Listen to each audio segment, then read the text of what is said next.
So, one of the things that I really like is I like records, and I have a lot of records. I have a lot of records back home, in my house in Florida, and I have a little bit of records here, more so personal collection stuff than sampling. I was super surprised by how expensive it was to go ahead and get records, right? Because I usually go ahead, grab a stack, sample them, and make tracks out of them, right? You get the creativity kind of flows better, I feel like, when you hunt for records than hunting online. That's my personal opinion, and I wanted to do that here, but it's a lot more.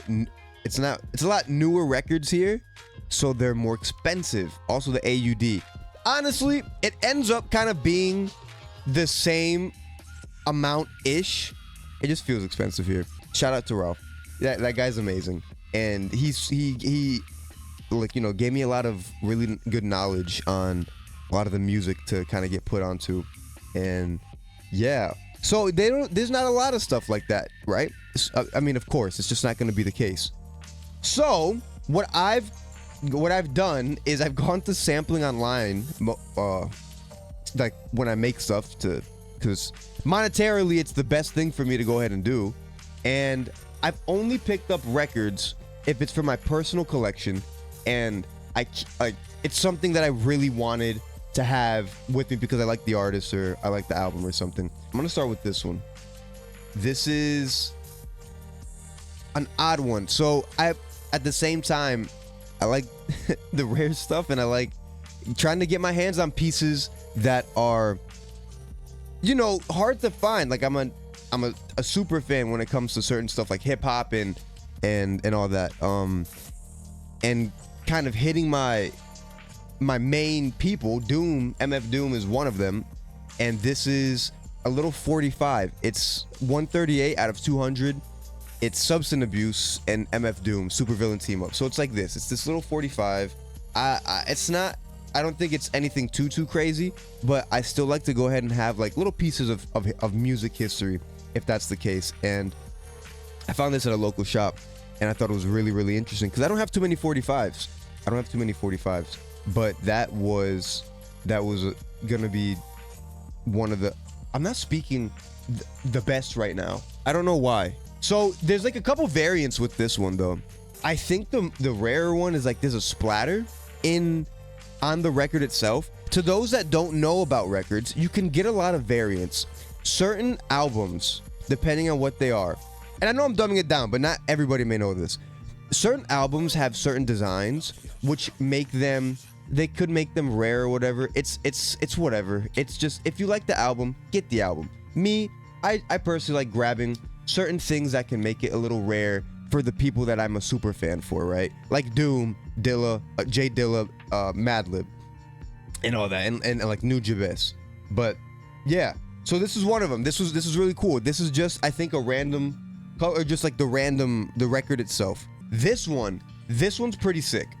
This one, this one has, like, a lot of the records I have a really cool story to them, at least to myself. I remember a lot of them. I remember where I was, how, like, what the story was behind them and everything.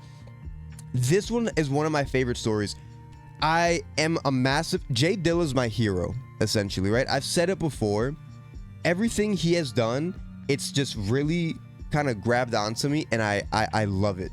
A lot of people got to work with him, right, in Detroit, and some people got to work with him a little closely because maybe they grew up around the same spot. So there's this one dude, one producer slash rapper slash MC called Black Milk. I don't know if anybody's heard of him. He's not super well known, but he's well known to the right people. And he got to go ahead, and he was nice enough to come to Melbourne and play. He played a show, and I got to go to that show, and it was amazing. Anyways, Black Milk played here, and he got to sign the record. So it was really sick. It was one of the best sets that I had seen. One of the best. He played his own beats, and he was also rhyming on them, and he was playing stuff live. So it was amazing. He dropped a funky worm joint. So it was really sick. He played some of the best flips I've heard, and he's one of the only people that I got to kind of see and meet personally, not personally, like actually meet, who worked with Jay Dilla. And it was just such a cool experience to go ahead and meet somebody that's worked with someone like that. This next one, it's funny. I'm pretty sure I know the story behind every record that I have, which makes it really fun to talk about. I love this. This is so fun. This one, what do you call it? Jahari Masamba Unit. This is this one's fun in the sense that you need to kind of, it's like you just need to know the shit, right? The people in Jahari Masamba Unit, it's not a person, it's a group. It's Madlib and Kareem Riggins. I'm gonna say this a lot. It's hard to pinpoint who's like some of my favorite stuff, but Kareem Riggins really is one of my favorite freaking people, one of my favorite musicians. He has to have one of the coolest shits, dude. He's a jazz drummer that is like in hip hop, so he's in the jazz and hip hop world. He's an amazing jazz drummer. He played with Roy Hargrove at like 1921, just absolutely destroying the shows and shit. It's like super cool. He was in Jazz Fest with Roy Hargrove's crew, and it was one of the coolest shits to see. So he's just a cool cat in general. All right, you cool cats and kittens. He is one half of Jahari Masamba Unit. That is him and Madlib, who go ahead, and it's essentially kind of a jazz record. This is the second one they put out. The first one kind of had some criticism saying that it wasn't like Madlib's best work or their best work because some of the stuff felt unfinished or something. And this one blew it. I love this one. This one blew it out the water. Definitely, in my opinion, way better than this first one. So and another one. This is another Kareem Riggins record that I have. If you guys are if anybody is privy to listening or finding new music, I highly recommend you, look up some of these people like Kareem Riggins. If you're new to jazz, Freddie Hubbard or Jahari Masamba Unit, all this stuff, it's a great listen. I guarantee you. You're gonna love the way you look. I fucking guarantee it. What was that, Men's Warehouse or some shit? A library record is a record that was exclusive, that was used at a really big run, I want to say from like the 70s to, they still do it now, but not as much, but mainly kind of in like old times back in the 90s.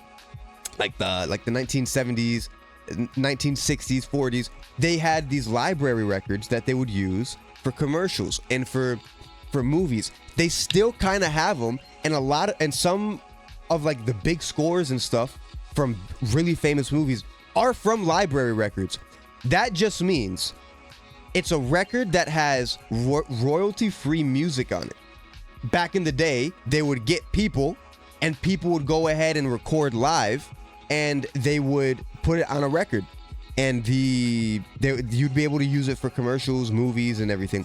This is a newer version of it. This is Kareem Riggin, the drummer I was talking about, just him drumming, doing a lot of various ways of his drumming style, and it's released off of Madlib Invasion, which is Madlib's record label, Madlib's record label, Madlib Invasion. So that was really sick because that's probably the only record, like new library record that I own.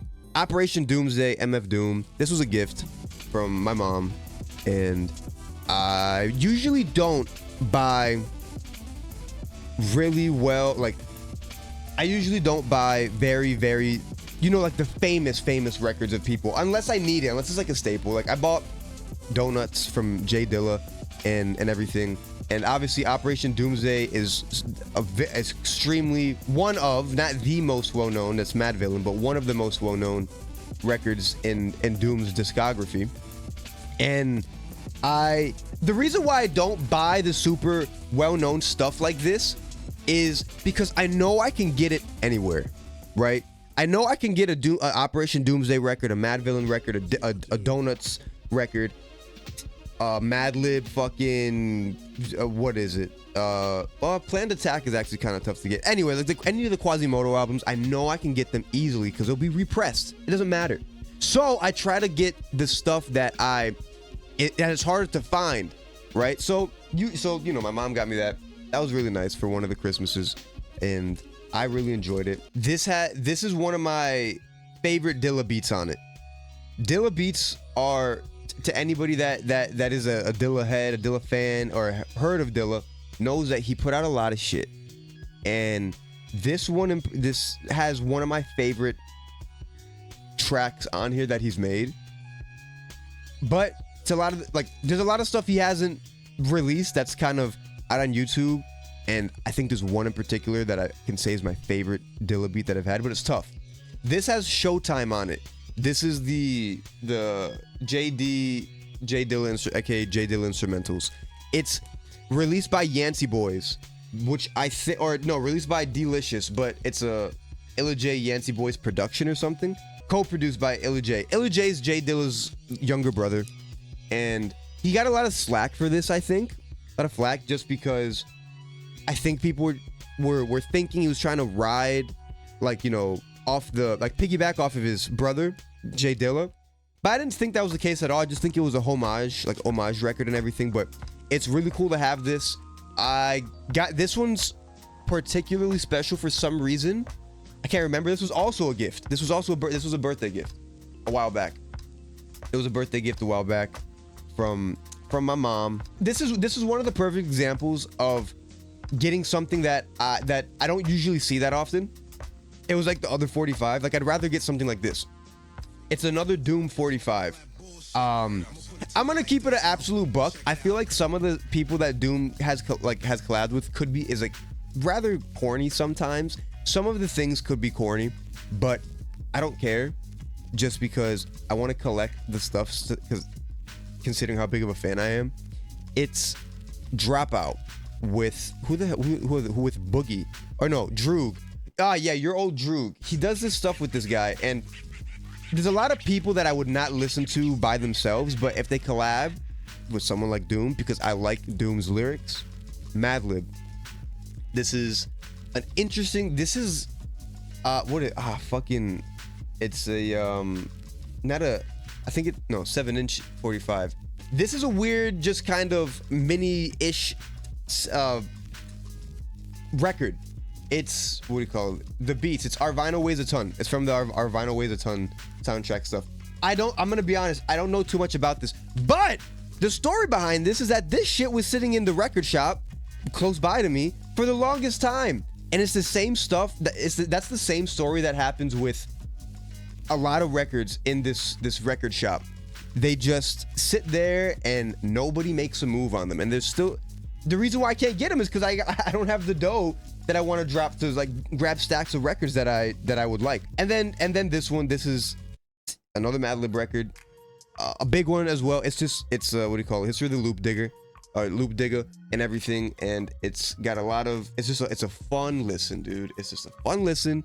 It's a producer's album, and you know, it just sick. I think this art feels like the art that would be on dub records. If I could, which I am in the future, I want to grab stacks. I want to grab stacks of records that just hit my ceiling. Love to go ahead and stack up so much dough to get records. So there's a lot of records that I have not gotten because I just simply cannot afford it.